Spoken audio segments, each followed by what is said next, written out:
안녕하세요. 장진주입니다. 4월 3일 컬리지보드에서 AP 시험을 어떻게 출제하겠다고 추가 공지가 있었습니다. 하지만 샘플 FRQ는 없었고요. 대신에 시험을 어떻게 출제하겠다고 하는 힌트를 제시했는데요.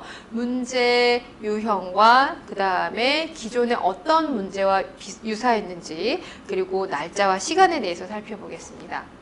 일단 시험 날짜와 시간은요. 5월 19일 새벽 3시예요.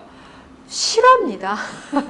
새벽 3시인데요. 아마도 새벽 3시는 잠자지 말고 깨어있다가 시험 다 보고 1시간쯤 후에 마무리가 되면 그때 이제 홀가분하게 잘 수 있는 그런 시간일 거예요. 이 시간대에 새벽에 깨있는 게 힘든 학생들이 간혹 있거든요. 미리 시간 조절하면서 준비 충분히 잘 해주세요.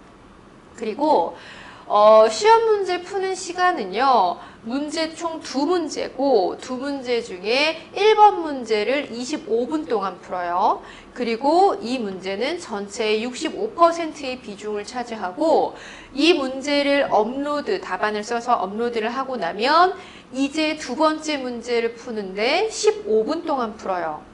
15분 풀고 추가 5분 동안 업로드를 하고 시험 문제를 마치게 됩니다.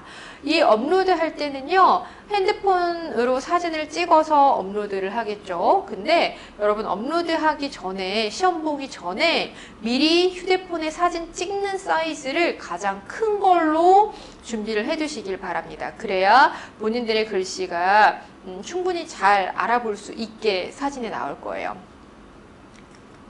그리고 1번 끝나고 1번의 답지를 업로드를 하고 나면 이거는 다시 돌려받을 수가 없어요. 그러니까 혹시나 뭐를 잘못 적었어도 그대로 잊고 덮어두고 2번 문제에 집중하시기 바랍니다.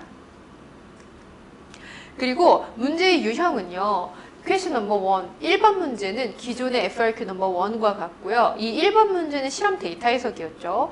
그리고 넘버 2는 기존의 FRQ 4번과 같아요. 그럼 4번은 주로 개념에 대한 묻는 문제가 나왔습니다. 1번 문제 샘플인데요. 1번 문제의 샘플이라기보다는 힌트죠. 여기서는 어센틱 시나리오라고 해서 어떤 실험 데이터나 시나리오를 주고 이것에 대해서 어떻게 분석을 할 것인지를 줍니다. 그래서 보통은 이게 조금 걸리기는 하는데요. 이 시나리오를 기존과 같다고 하면 어떤 페이퍼의 일부를 발췌를 해다가 그거를 가져와서 시험 문제에 내고 A, B, C, D 해서 논문을 이해했니? 이런 거를 물어볼 거거든요. 하지만 이게 혹시라도 오픈북 테스트이기 때문에 조금 더 어려운 부분을 가져올 수도 있지 않을까 하는 생각을 합니다.